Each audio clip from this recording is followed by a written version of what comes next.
प्रारंभ करते हैं मुग़ल बादशाह बाबर के बारे में। अभी तक अपन ने बाबर के बारे में उसके प्रारंभिक जीवन को देख लिया और फरगान का राजा बना, काबुल का बादशाह बना, समरकंद का बार बार छिन जाना देखा, भारत के अभियानों को देखा, चौथे अभियान तक। इसके बाद पांचवा पानीपत के युद्ध को देखा, उसके परिणाम के बारे में जाना और बाबर की सफलता के बारे में जाना। अब उसके आगे प्रारंभ करते हैं खानुआ का युद्ध। यह युद्ध महत्वपूर्ण युद्धों में से एक था। माना जाता है कि राजपूतों के विरुद्ध खानुआ का युद्ध का मुख्य कारण यह था कि भारत में रहने की बाबर की इच्छा थी और राणा सांगा समझता था कि अन्य आक्रमणकारियों की तरह यह लूट कर चला जाएगा, लेकिन यह नहीं ऐसा हुआ। इसी कारण से जब उसे इब्राहिम लोदी के विरुद्ध बाबर को सहायता देने का आश्वासन दिया था, लेकिन जब भारत में रहने का निश्चय हो गया तो एक विदेशी की तुलना में राणा सांगा ने अफगानों को अधिक ठीक समझा और इसीलिए हसन खां मेवाती से बाबर को बाहर निकालने के लिए सहायता मांगी। महमूद लोदी को दिल्ली का बादशाह मान लिया और आलम खां लोदी को अपने यहाँ शरण दी। बाबर ने राणा सांगा पर यह दोष लगाया कि इब्राहिम लोदी के विरुद्ध उसे सहायता नहीं दी और राणा ने बाबर पर यह दोष लगाया कि बाबर ने बयाना, धौलपुर और कालपी पर अवैध रूप से अधिकार कर लिया है। यह आरोप प्रत्यारोप होते हैं। राजपूतों ने बयाना और आगरा को जीतने के उद्देश्य को लेकर आगे बढ़ना आरंभ किया। हसन खां मेवाती, महमूद लोदी भी उससे आके मिल गए। बाबर आगरा में था। बाबर के दो अग्रगामी सैनिक दलों को राजपूतों ने पराजित करके भगा दिया। अब इन सैनिकों की जो राजपूतों की संख्या, शौर्य, साहस की चर्चा थी, मुगलों को पहली बार भय लगा और काबुल के किसी ज्योतिषी ने भविष्यवाणी की थी कि यह युद्ध मुगलों के विपक्ष में जाएगा। युद्ध में बाबर का मुकाबला भी राणा सांगा से था, जिसके बारे में कहा जाता है कि उसने अपने जीवन में 100 युद्ध लड़े थे और उसके शरीर पर 80 घावों के चिन्ह थे। राणा सांगा बाबर की तरह एक अनुभवी सेनापति था। निश्चित तौर पर यह बहुत ही खतरनाक दिखाई दिया बाबर को। बाबर ने क्या किया कि अपने सैनिकों का मनोबल बढ़ाने के लिए शराब न पीने की शपथ ले ली, शराब के प्याले और बर्तन को तुड़वा दिया, गजनी से आई हुई नमक डाल करके शराब को बेकार कर दिया, जो शराब बची थी उसे उड़ेल दिया, मुसलमानों के लिए छूट दी कि तमगा और व्यापार कर से मुक्त कर दिया और तरह तरह से उसने दिखाने की कोशिश की कि हम बहुत अधिक कट्टर इस्लामिक हैं और जिहाद के लिए आए हुए हैं। और यह कहा कि सैनिकों को कि जो जाना चाहेंगे इस युद्ध के बाद वापस चले जाएंगे, उनको हम आज्ञा दे देंगे। 11 फरवरी 1527 को जिहाद घोषित कर दिया और उनके इस कार्यों का प्रभाव यह पड़ा कि सभी सैनिकों और सरदारों ने कुरान पर हाथ रखकर शपथ ले ली कि हम अपने अंतिम समय तक युद्ध करेंगे। 17 मार्च 1627 को फतेहपुर सीकरी से 10 मील दूर खानवा में आके दोनों सेनाएं एक साथ पहुंच जाती हैं। अब रसबुक विलियम कहता है कि बाबर और राणा और सांगा की सेनाओं का जो अनुपात था 1:8 था, यानी बाबर 1 था तो 8 गुना उसका राणा सांगा था। जबकि A.L. श्रीवास्तव कहते हैं कि नहीं, ऐसा नहीं था, 1:2 का अनुपात था, 1 बाबर 2 राणा सांगा। बाबर की सेना में लगभग 40,000 सैनिक और राणा सांगा की सेना में लगभग 80,000 सैनिक थे। कहते हैं 17 मार्च को प्रातः 9 बजे युद्ध आरंभ हुआ और 10 घंटे तक चलता रहा। राणा सांगा युद्ध में घायल हो गया और युद्ध के बीच में ही उसे सुरक्षा के लिए सुरक्षित स्थान पर ले जाया गया। राजपूतों ने बहुत साहस के साथ मुकाबला किया। मुगलों और तोपखानों के आक्रमण निश्चित तौर पे बहुत अधिक शक्तिशाली थे। हमारे लिए तोपखाना बड़ी चीज़ थी। अंत में राजपूत सेना तितर बितर हो गई और बाबर जीत जाता है। अब यहाँ देखें तो इसका जो परिणाम होता है वो बहुत ही घातक होता है। एक बार फिर से बाबर ने अपनी सेनापतित्व, श्रेष्ठ युद्ध नीति, सैन्य संचालन और तोपखाने सबको श्रेष्ठ दिखा दिया। राणा के घायल हो जाने के कारण राजपूत सेना को राणा का नेतृत्व नहीं मिल सका और इनका मनोबल कम हुआ। सैनिक दृष्टि से इस युद्ध ने मुगल हथियारों और युद्ध के तरीकों की श्रेष्ठता सिद्ध कर दी और दूसरी तरफ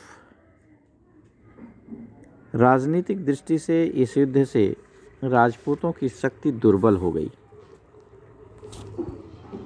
बाबर ने युद्ध में मारे गए राजपूतों के सिरों से मीनार खड़ी की और गाजी की उपाधि ग्रहण की। गाजी की उपाधि वास्तव में थी कि काफिरों को मार करके उनके सिर से मीनार खड़ी कर देना, गाज देना, एक के ऊपर एक रख देना, उसको गाजी कहते थे। तो इस तरह की उपाधि उसने ले ली। स्वयं राणा संग्राम सिंह बुरी तरह से घायल हुआ था और जनवरी 28 में उसकी मृत्यु हो गई। मेवाड़ का गौरव लगभग नष्टप्राय हो गया। इसी ने मेवाड़ ने ही राजपूतों को एकता बनाई हुई था, इसी के कारण एकता बनी हुई थी और राजपूतों की शक्ति दुर्बल होने से अफगानों की मुगलों से संघर्ष करने की शक्ति भी खत्म हो गई, दुर्बल हो गई। हसन खां मेवाती इस युद्ध में मारा गया। आलम खां लोदी, महमूद लोदी भाग गए और बाबर निर्णयात्मक रूप से जीता। इससे उसके भारत में रहने की जो शक्ति थी, इच्छा थी और दृढ़ निश्चय था, वो बढ़ गया। अब वह बाबर घुमक्कड़ जीवन छोड़ करके स्थिरता के साथ भारत में रहने की सोचने लगा। ये बहुत बड़ा परिणाम हुआ। इसके बाद चंदेरी की विजय होती है। खानवा के बाद बाबर की दूसरी मुख्य विजय थी। यह व्यापार और राजनीति दोनों दृष्टि से महत्वपूर्ण था। मालवा और बुंदेलखंड की यह सीमा पर था और मालवा और उत्तर भारत की मुख्य सड़क यहाँ से जाती थी, चंदेरी होकर। चंदेरी पहले मालवा के ही अधीन था।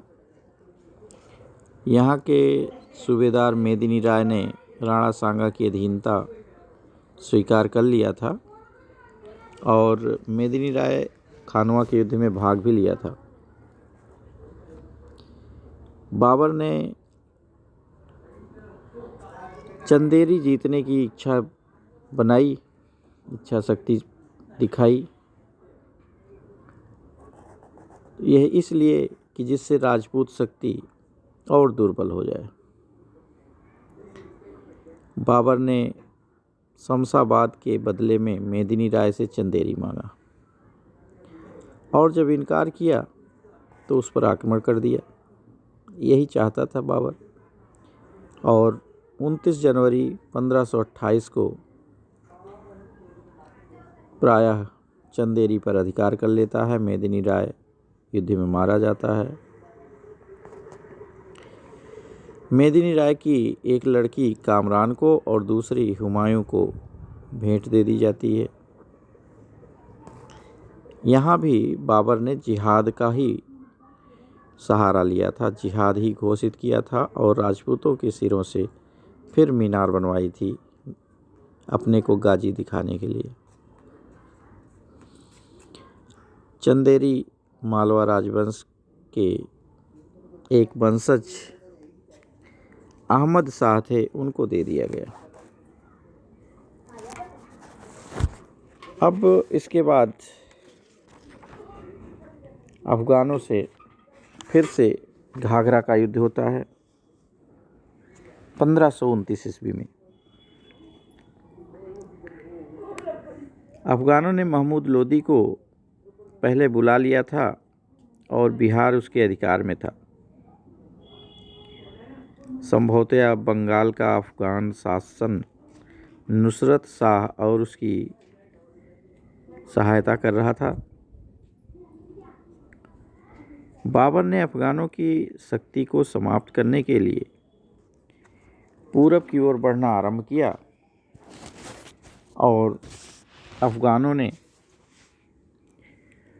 सरवार, बनारस और चंदेरी इन तीनों तरफ से आक्रमण कर रखा था। लेकिन उनको जब यह सूचना मिली कि बाबर आ रहा है तो सब भागने लगे। महमूद खां लोहानी, जलाल खां, शेर खां सूर, फरीद खां, ये सब बाबर को आत्मसमर्पण कर देते हैं, उनको आत्मसमर्पण का पत्र लिख देते हैं। लेकिन बिहार में अफगानों का व्यवहार अभी भी उद्दंडता का था और नुसरत शाह से बात कर रहे थे। इसीलिए बाबर आगे बढ़ता गया और बाबर बंगाल की राजनीति में बिल्कुल हस्तक्षेप नहीं करना चाहता था। ये नुसरत शाह बंगाल का, तो उसने नुसरत शाह से समझौते का प्रयास किया। वो चाहता था कि समझौता हो जाए और महमूद लोदी और उसके समर्थकों की वह सहायता न करे तो ये आराम से जीत जाए। अंत में 6 मई 1529 को घाघरा के तट पर अफगानों से युद्ध होता है। बाबर को सफलता मिल जाती है। अनेक अफगान सरदार संरक्षण में आ गए। महमूद लोदी भाग जाता है बंगाल को। बिहार का कुछ भाग मोहम्मद खां लोहानी को और कुछ अधिक भाग जलालुद्दीन को दे दिया गया बाबर की तरफ से। बाबर ने अपने पास केवल थोड़े से अधीनता के लिए ज़मीन रखी, क्षेत्र रखा। शेर खां को माफ़ कर दिया गया और जलालुद्दीन ने उसे अपना मंत्री बनाना स्वीकार कर लिया। यही वही शेर खां है जो बाद में चल कर के हम आप पढ़ेंगे शेर शाह सूरी के बारे में, तो ध्यान रखना है शेर खां यहाँ है। बंगाल के शासक जो थे नुसरत शाह, जिससे बाबर समझौता चाहता था, अब दोनों संधि कर लेते हैं और बंगाल के नुसरत शाह ने आश्वासन दे दिया कि वो बाबर के शत्रुओं को अपने यहाँ शरण नहीं देगा। इस तरह से एक घाघरा का युद्ध भी जीत जाता है। इसके बाद घाघरा का युद्ध जीतने के बाद बाबर का अंतिम समय निकट आ गया। अब उसने हुमायूं को संभल की जागीर दे दी। कहते हैं हुमायूं बीमार हो गया, उसे आगरा लाया गया। यह कहानी कि बाबर ने अपनी ज़िंदगी के बदले में हुमायूं की ज़िंदगी ईश्वर से मांगी अब इतिहासकारों द्वारा नहीं मानी जाती। कहानियाँ हम लोग पढ़ते थे पहले कभी छोटे कक्षाओं में, लेकिन यह स्वीकार नहीं किया जाता कि उसने हुमायूं के चक्कर लगाए और ईश्वर से कहा कि हमें हमारे हुमायूं को जीवन दे दिया जाए और हमारा ले लिया जाए। ये बातें अब कहानी ही रह गई है। लेकिन वो बीमार हुआ हुमायूं तो आया आगरा। एस आर शर्मा कहते हैं कि हुमायूं की बीमारी के ठीक हो जाने के 6 महीने बाद बाबर बीमार हुआ था और बाबर की बीमारी का हुमायूं की बीमारी से कोई लेना देना नहीं था। इसी तरह आर.पी. त्रिपाठी भी यही बात कहते हैं कि भारत की गर्म जलवायु और एक षड्यंत्र द्वारा इब्राहिम लोदी के मां के द्वारा उसे दिलवाया गया जहर था जिसे वो बर्दाश्त नहीं कर सका। दूसरा, शराब और अन्य नशीली चीज़ों के बहुत अधिक सेवन करने से उसकी मृत्यु हुई है। इसकी मृत्यु हुई 26 दिसंबर 1530 ईस्वी को और मरने से पहले हुमायूं को उत्तराधिकारी घोषित कर दिया गया। मरने के बाद उसके शव को पहले आगरा के आराम बाग में दफना दिया गया और बाद में काबुल में जहाँ पर वह एक स्थान चुन रखा था दफन करने के लिए, वहीं पर ले जाके दफना दिया गया। इस तरह इसकी मृत्यु हो जाती है। इसकी रचना आत्मकथा बाबरनामा है। तुझके बाबरी के नाम से भी उसे जानते हैं। तुर्की का साहित्य है, एक अच्छा साहित्य है। इसके माध्यम से हम इतिहास की बहुत सारी बातें जानते हैं और उसका मूल्यांकन करने में हमें आसानी होती है। लेकिन यह ध्यान रखना है कि वो एक पक्षीय है। हम केवल बाबरनामा से किसी की आत्मकथा पढ़ करके उसका मूल्यांकन नहीं किया जा सकता सही, क्योंकि वो अपनी बहुत सारी बातें छिपा देते हैं, अपनी कमजोरियों को छिपा देते हैं। तो आज के वीडियो में बस इतना ही करेंगे। शेष अगले वीडियो में फिर देखेंगे, इसके मूल्यांकन के बारे में देखेंगे, इसका मूल्यांकन करते हैं। धन्यवाद।